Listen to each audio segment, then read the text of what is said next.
You want a tutor, and schools have students. So, how can you connect with schools to get on their list of tutors? Well, that is exactly what I'm going to be sharing in this video.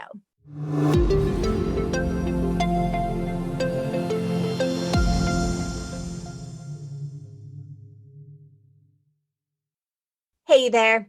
I want to personally welcome all of you who are viewing this on YouTube or listening to the podcast.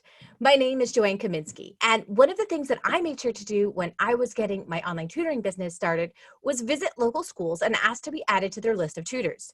Now, most schools do not endorse certain tutors, but merely provide a list when parents ask for it.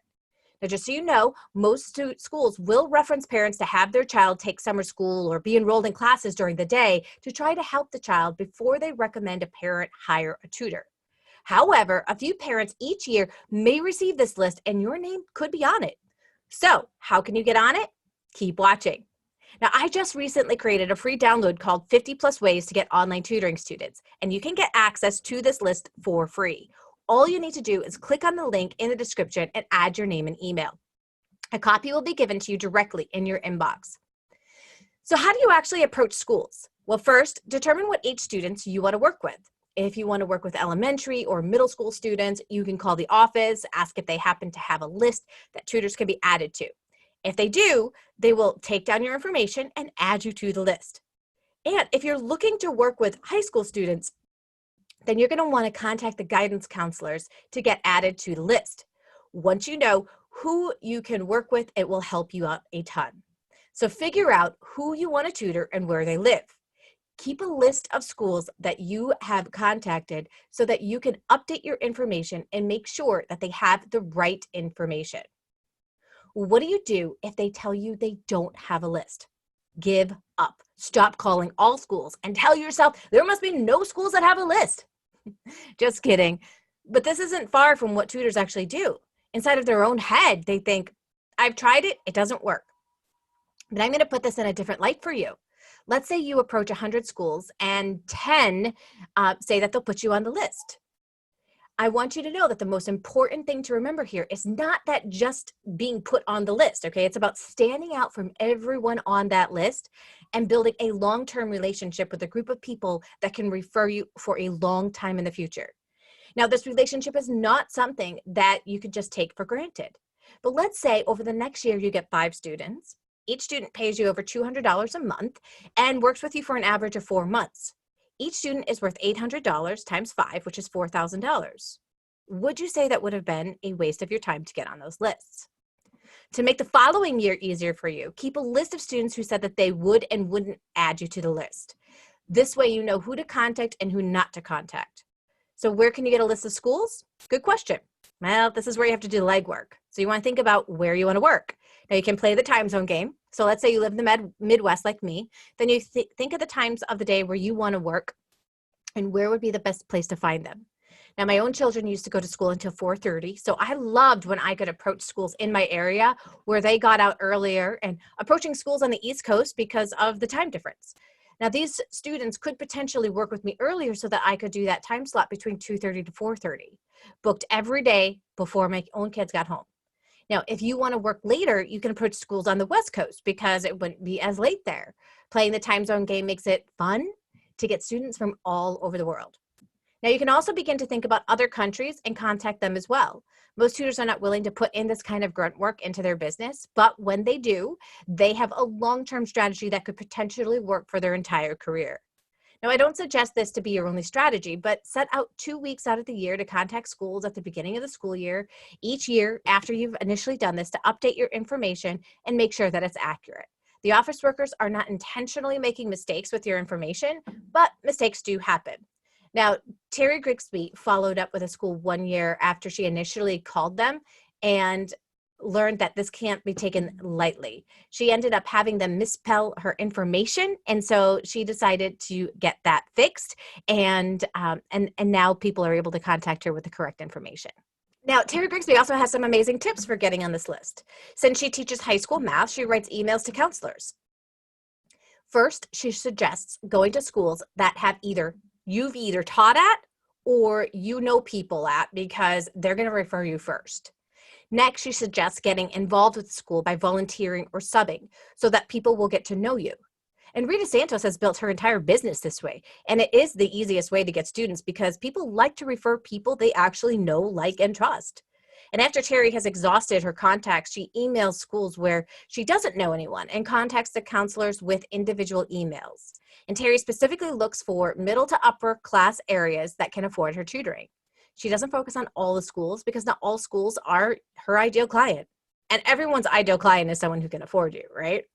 And after she emails the school, she calls every school district admin office and gets put on the tutoring list. For small schools, she'll call the front desk. Then she emails them at the start of the school year, 3 weeks before semester ends and before finals. And this is some winning advice that many tutors will ignore and not do. So if anyone from the school refers her, she follows up with a big thank you email. It is her suggestion that you're taking 5 actions a day. So when Terry is in her 5 actions a day mode, she emails at least 5 schools a day. That way it's not overwhelming. Then over that time, she's able to reap the rewards from the compound effect. Now, for those of you who aren't familiar with the compound effect, you take baby steps every day, and over time, those actions result in your ideal result. The problem is that most people quit too soon and then never get to see the compound effect materialize. Using this formula, Terry gets a ton of referrals and is fully booked all year because of those direct actions. Now, for most of us as tutors, that is exactly what we want.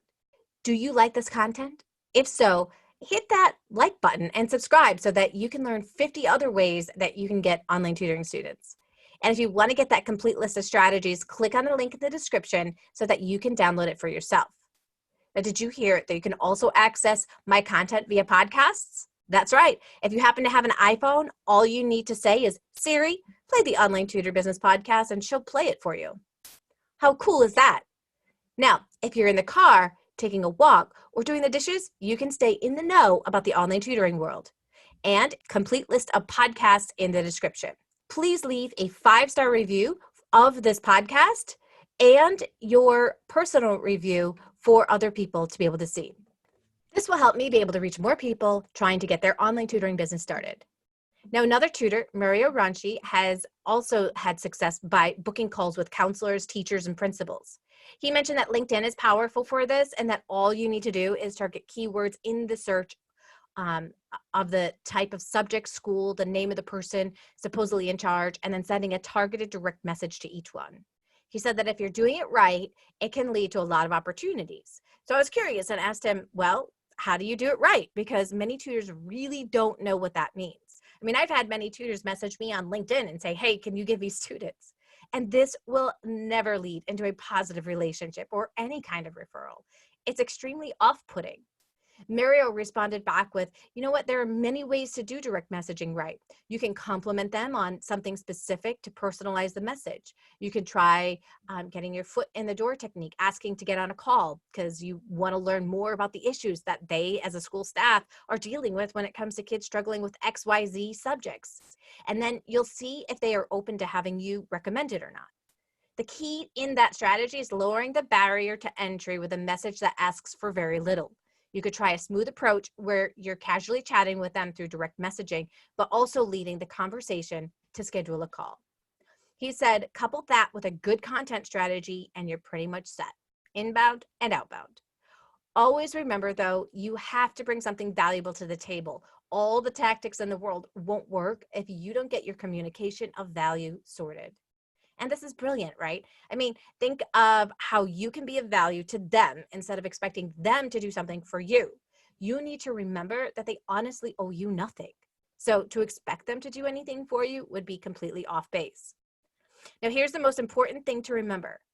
Trying only one strategy will never lead into a book solid tutoring business. So if you're serious about tutoring online, want to have a book solid business, then you have to put many strategies into place. Once you know which strategies work the best for you, you're going to have the right mix that you can continue to rely on for a long time to come. And many tutors, they often flip this funnel the opposite way. They think, if I put in a few actions, then I'm going to get a ton of students and I won't be able to handle the flood. But they need to flip it the other way around. You need to take a ton of actions and a few will begin to work for you. It's through consistent action over time that you will begin to get results. So don't give up. Keep trying every day, and over time, you're going to get the results that you're looking for.